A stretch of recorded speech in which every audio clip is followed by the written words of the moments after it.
मरहूम मग़फ़ूर क़ारी मोहम्मद इस्माइल ज़फ़र साहब एक बेहतरीन ख़तीब थे, एक अच्छे आलिम दीन थे और शायर।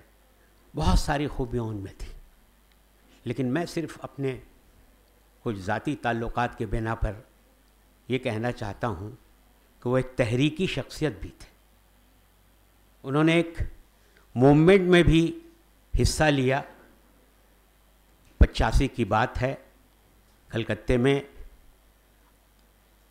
औक़ाफ़ के सिलसिले में एक ज़बरदस्त तहरीक शुरू की गई थी, अंजुमन तहफ़्फ़ुज़ औक़ाफ़। उस ज़माने में वक्फ़ डिपार्टमेंट में एक शख्स की तानाशाही चल रही थी। सिर्फ़ एक मेंबर था और सारा काम वही करते थे। मैं नाम नहीं लूँगा, अल्लाह उनकी मग़फ़िरत करे। उनकी इस तरीक़े के मुताबिक सब लोगों को इससे दुश्वारी हो रही थी और ये महसूस हो रहा था कि मिल्लत का नुकसान हो रहा है। मुझे अच्छी तरह याद है, हम लोगों ने एक कमेटी बनाई, अंजुमन तहफ़्फ़ुज़ औक़ाफ़, जिसके जनरल सेक्रेटरी थे क़ारी इस्माइल साहब और मुझे सदारत का ओहदा दिया गया था। और हमारे कई साथी थे, मौलाना मोइनुद्दीन कासमी साहब थे, फ़ज़ल हक़ एडवोकेट थे, और एक टीम बनी। और इस टीम ने उस ज़माने में औक़ाफ़ के हालात को बेहतर बनाने के लिए कलकत्ते के मुख्तलिफ़ मकामात का सर्वे करना, मुख्तलिफ़ इलाक़ों में जाकर राय आमा हमवार करना, इस सिलसिले में बड़ी कोशिशें हुई थी। उस ज़माने में स्टेट्समैन बहुत अच्छा अखबार माना जाता था। उस तहरीक के सपोर्ट में स्टेट्समैन ने अपने पूरे सफ़ा का आधा मुकम्मल 8 कॉलम में पूरी हमारे मूवमेंट के बारे में बताया। तो इस मूवमेंट को चलाने वाले भी थे क़ारी मोहम्मद इस्माइल ज़फ़र। डॉक्टर ताहिर महमूद साहब कलकत्ता आए और औक़ाफ़ के सिलसिले में बातें हुई। फिर हम लोगों ने उस ज़माने में ममता बनर्जी को, कोई समझ लीजिए ऑपोजिशन लीडर थी, ऑपोजिशन लीडर कोई नहीं जानता था कि एक कैसी बड़ी शख्सियत होने वाली है। उनके यहाँ एक डेलीगेशन ले जाके मेमोरेंडम दिया गया और हम लोग बहुत मुतासिर हुए कि उस ज़माने में जबकि वो अपोजिशन लीडर थी, उन्होंने इस औक़ाफ़ की तहरीक की हिमायत की और कहा कि हम अपने तौर पर इस काम को आगे बढ़ाएंगे। मकसद सिर्फ ये कहना है कि वो एक तहरीकी शख्सियत भी थे, उन्होंने तहरीक भी चलाई थी। इसके बाद 92 में 1992 में जब बाबरी मस्जिद की शहादत हुई, उस शहादत के बाद रिलीफ एंड रिहेबिलिटेशन का काम शुरू हुआ। कलकत्ते में मोती झील के इलाके में हिंदुओं का आश्रम और बहुत सारे घर जला दिए गए। धोया तालाब में मुसलमानों की पूरी बस्ती जला दी गई। वहाँ एक तहरीक हम लोगों ने शुरू किया, फोरम फॉर कम्युनल हारमनी, जिसमें कलकत्ता के गैर मुस्लिम तबक़ात के बहुत सारे लोग थे, जादवपुर यूनिवर्सिटी के लोग थे, सीनी एक ऑर्गेनाइजेशन है साउथ 24 परगना में, वो थे, हम लोग थे। और हम लोगों ने टेंगरा, मोती झील के इलाके और धुबिया तालाब के इलाके में रिलीफ और रिहेबिलिटेशन का काम किया। अल्लाह के फजल करम से बहुत सारा सपोर्ट मिला और मोती झील के इलाके में काम करने की ज़िम्मेदारी और उसकी ज़िम्मेदारी पूरी क़ारी मोहम्मद इस्माइल ज़फ़र को दी गई।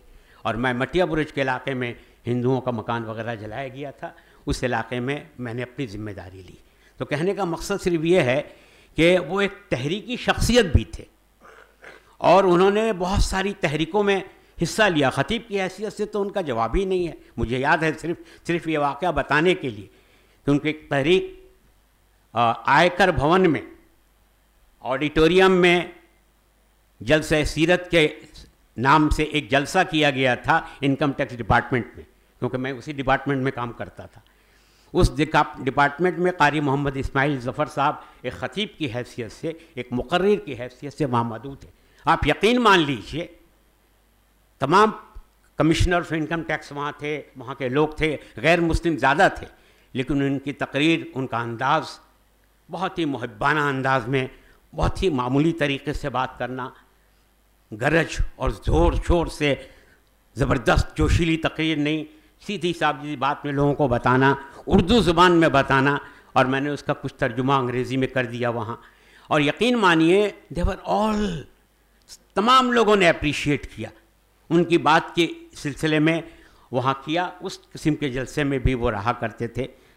और आखिरी बात ये कि इन सारी खूबियों के बावजूद, खूबियों के अलावा इंसान में कमज़ोरियाँ भी होती हैं, बशरी कमज़ोरियाँ इंसान में हैं। अल्लाह ताला उनके दर्जात को बुलंद करे। एक बात ज़रूर है कि वो एक अच्छे इंसान थे। ख़तीब के बारे में बात आ गई, आलिम के बारे में बात आ गई, शायर, मैंने उन्हें एक अच्छे इंसान और अच्छे दोस्त की हैसियत से उन्हें देखा, समझा। हम लोग दोनों नदवा में गए थे। हम थे, क़ारी इस्माइल साहब थे और जीवन बाबू, एक कलकत्ता के बड़े बिजनेसमैन, मौलाना अबुल हसन नदवी मरहूम व मग़फ़ूर से मुलाकात करने के लिए हम लोग गए। उस वक्त हमारे सबा पढ़ रहे थे एक दूसरे मदरसे में।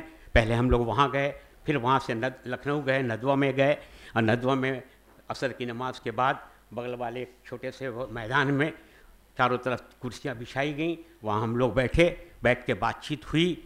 मौलाना अबुल हसन अली नदवी साहब मरहूम मग़फ़ूर ज़माने में नहीं थे, सफ़र में कहीं थे, तो बाकी लोग थे, काफ़ी बातें हुई। तो एक इस सफ़र में माने पूरे सफ़र में आने जाने में एक दोस्त की हैसियत से, एक अच्छे इंसान की हैसियत से मैंने उनका जायज़ा लिया। और हम बिला तरद्दुद के बड़ी ज़िम्मेदारी के साथ ये कहना चाहते हैं कि आज की दुनिया में आपको बहुत से ख़तीब मिल जाएंगे, बहुत से उलमा मिल जाएंगे, लेकिन एक अच्छा इंसान, एक दोस्त, एक जोश व जज्बा के साथ काम करना और एक लोगों के साथ अपने ताल्लुकात को बेहतर रखना एक अच्छे इंसान की हैसियत बहुत ज़बरदस्त है। इसीलिए गालिब ने कहा था कि बस के दुश्वार है हर काम का आसान होना, आदमी को भी मुयस्सर नहीं इंसान होना। वो एक अच्छे इंसान थे। जज़ा अल्लाह उनके आलम बरज़ख को आसान करे, उनकी कब्र को कुशादा और रोशन करे, उन्हें जन्नतुल फ़िरदौस में मकाम इनायत।